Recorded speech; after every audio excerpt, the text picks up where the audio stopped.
Jungle. Dear students, I hope all of you are good and safe at your home. Today we will start the next topic of chapter number 5, second year chemistry. Today's the content is oxides of fluorine, oxides of chlorine, oxides of bromine and oxides of iodine. और इसमें मैं important question भी साथ में discuss कर दूंगी ताकि आप इसको शॉर्ट क्वेश्चन के अकॉर्डिंग भी आसानी से प्रिपेयर कर लें. बिस्मिल्लाहिर्रहमानिर्रहीम. Let's start our topic. Okay जो फर्स्ट टॉपिक है वो है ऑक्साइड्स ऑफ फ्लोरीन. तो ऑक्सीजन जो है वो फ्लोरीन के साथ OF2 यानी कि ऑक्सीजन डाइफ्लोराइड, डाईऑक्सीजन डाइफ्लोराइड और ट्राईऑक्सीजन डाइफ्लोराइड इन 3 फॉर्म्स में ये एग्जिस्ट करती है. OF2, O2F2 and O3F2 in 3 form में फ्लोरीन जो है वो एग्जिस्ट करती है. हमने इसको प्रिपेयर किस तरह से करते हैं? डायरेक्टली ऑक्सीजन और फ्लोरीन कंबाइन करता है और उससे O3F2 प्रिपेयर होता है. ये प्रिपेयर किस तरह से होता है? ये O2 प्लस F2 रिएक्ट करता है और ये बनाता है O2F2.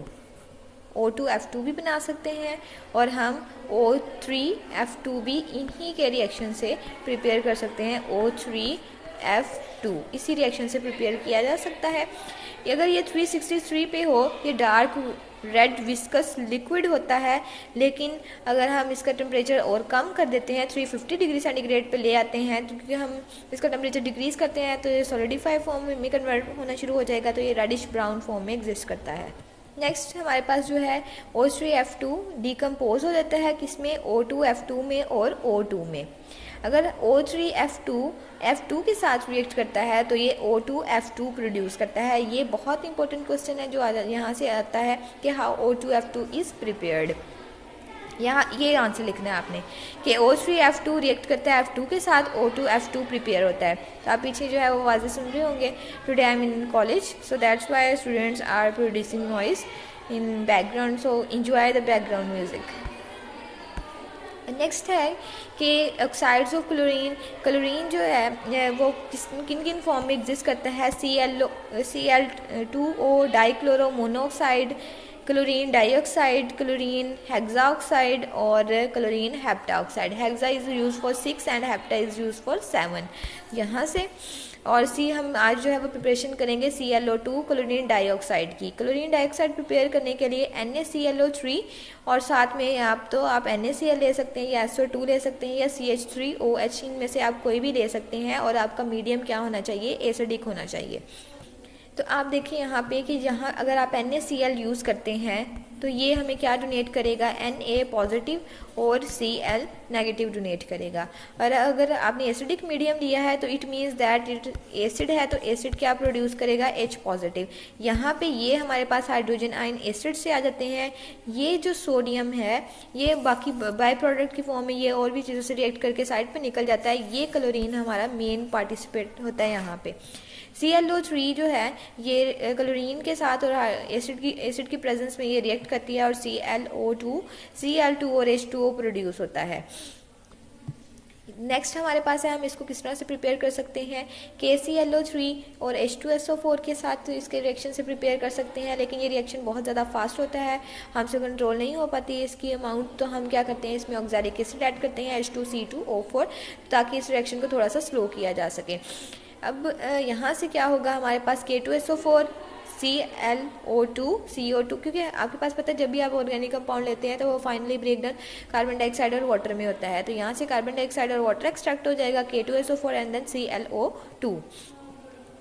अब ये जो प्रोडक्ट आता है ClO2 ये एक्सप्लोड का मतलब होता है फट जाता है, यानी कि ब्रेक हो जाता है Cl2 और O2 में जब आप इसको हीट करते हैं. और ये वाटर के अंदर सॉल्युबल होता है, डार्क में स्टेबल होता है, यानी कि डार्क में अगर पड़ा रहे तो इसको कुछ नहीं होता. ये पैरामैग्नेटिक होता है. पैरामैग्नेटिक का मतलब होता है कि थोड़ा सा मैग्नेट की तरफ अट्रैक्टिव होता है. इसके अलावा हम इसको डेली लाइफ में एज एन एंटीसेप्टिक यूज़ करते हैं, एंटीसेप्टिक जर्म्स को कील करने के लिए. जैसे आजकल कोरोना है तो आजकल पता होगा कि एंटीसेप्टिक्स क्या होते हैं. तो इसलिए वाटर को क्लीन करने के लिए HClO3 को पास आउट किया जाता है. ये लास्ट चैप्टर हम आएगा उसमें HClO3 से हम डिस्कस करेंगे किस तरह से वाटर को क्लीन किया जाता है.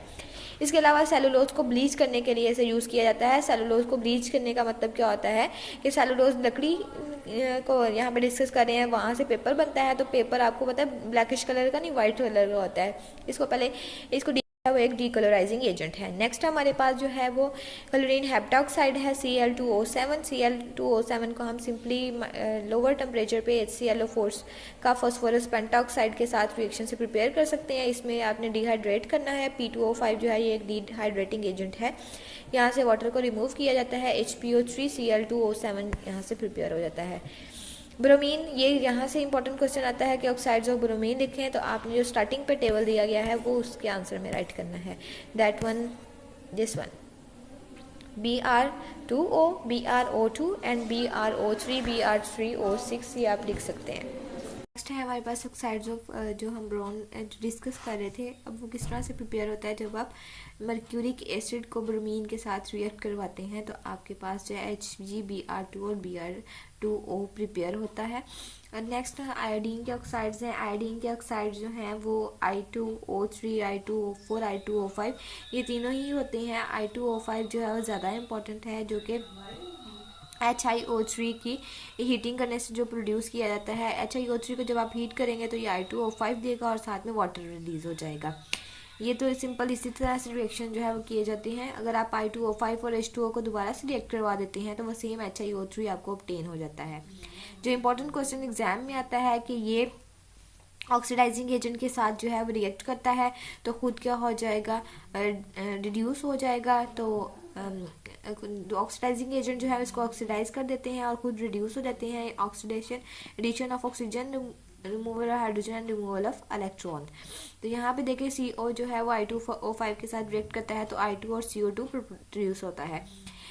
तो ये थी हमारे पास इंपॉर्टेंट ऑक्साइड, और किस किस के हमने आज स्टडी कर लिए। डिफरेंट ऑक्साइड्स हमने क्लोरीन के, ब्रोमीन के और आयोडीन के डिस्कस किए। तो ये हमारा आज का टॉपिक था। नेक्स्ट हमारे पास जो है वो रिएक्शन है disproportion reaction of chlorine with cold and hot NaOH। ये रिएक्शन बहुत इंपॉर्टेंट है। ऐसा रिएक्शन जिसमें एक ही स्पीशी जो है वो ऑक्सीडाइज भी होती है और रिड्यूस भी होती है, उसे हम बोलते हैं डिस्प्रपोर्शन रिएक्शन। तो हम देखते हैं कि इसके अंदर कौन सी स्पीशी जो है वो ऑक्सीडाइज और रिड्यूस हुई है। पहले NaOH Cl2 के साथ रिएक्ट करता है, NaCl, NaCl और H2O यानी कि सोडियम हाइपोक्लोराइड बनाता है। अब हमने देखना है कि यहाँ पे क्लोरीन इस NaCl में भी चेंज हो रही है, इस NaClO में भी चेंज हो रही है। ऑक्सीडाइज कौन सी हो रही है, रिड्यूस कौन सी हो रही है।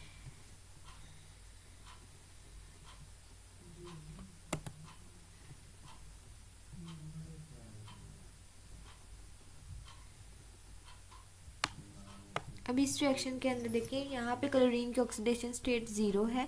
अब ये क्लोरीन की यहाँ पे देखें तो ये सोडियम की +1, क्लोरीन की -1, इसकी आ जाएगी +1, ऑक्सीजन की -2। तो यहाँ पे क्लोरीन की क्या बच जाएगी जी, +1। अब देखें ये क्लोरीन इसके अंदर भी चेंज हो रहा है और यही क्लोरीन इसके अंदर भी चेंज हो रहा है। तो यहाँ पे देखिए ऑक्सीडाइज कौन सा हो रहा है। अगर ऑक्सीडेशन स्टेट ज़्यादा होती है it means it is an oxidise, और कम होती है तो ये रिड्यूस हुआ है। तो यहाँ पे क्लोरीन जो है वो रिड्यूस हुई है और इसके अंदर जो है ये क्लोरीन ऑक्सीडाइज हुई है। अब देखिए ये सेम रिएक्शन, एक ही रिएक्शन था जिसके अंदर ये ऑक्सीडाइज भी हुई है और रिड्यूस भी हुई है। इस रिएक्शन को हम डिस्प्रपोर्शन रिएक्शन कहते हैं।